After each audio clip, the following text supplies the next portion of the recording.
Okay, here we are, Matthew Russell Lee, Inner City Press, here at the Southern District of New York Courthouse. Today, it's Tuesday, November 19th, 2024.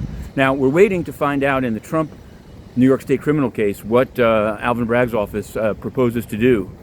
Whether the November 26th sentencing might take place or whether they'll just put the whole thing off. Let's see. The filing is due today. But the big scene down here that we're unclear of whether it will happen today at 3 has to do with Sean Combs, Diddy. Now, Diddy has a bail hearing before Judge Subramanian on Friday, but yesterday his lawyers filed an emergency motion saying that the government had gotten access to privileged materials in his MDC cell, and they requested an emergency hearing on this.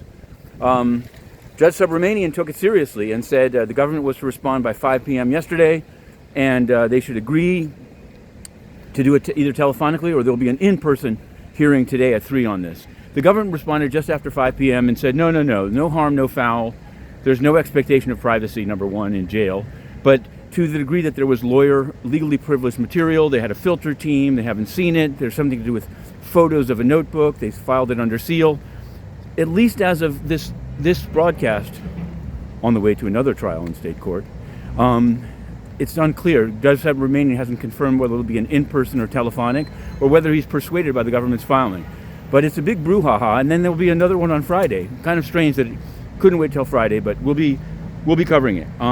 Bill Hwang of Archegos, even prior to his sentencing, which is coming up, and the government wants 21 years, he's asked for bail pending appeal. Money talks.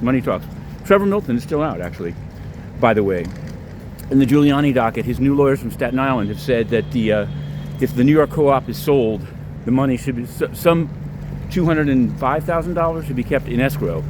So that one is still rolling along. Meanwhile, the United Nations yesterday, David Lammy, he's the foreign minister or foreign secretary of the United Kingdom. His country is the United Kingdom. The President's Security Council this month. Inner City Press, we've written multiple scoops in the last month about UN missions all over the world. The news is flowing in, and is in fact even noted by the UN Dispute Appeals Tribunal. But his mission hasn't even answered a single written question from Inner City Press. So all of the pontificating yesterday is for naught. They're a fraud. We won't cease. We've replied. Of course, they could say it's really up to the UN Secretary and Liz Fleming. But for the record, these people don't respond to anything. Absolutely impugned. And so we'll continue to push on that front. But for now, we're going in. SDNY, Inner City Press.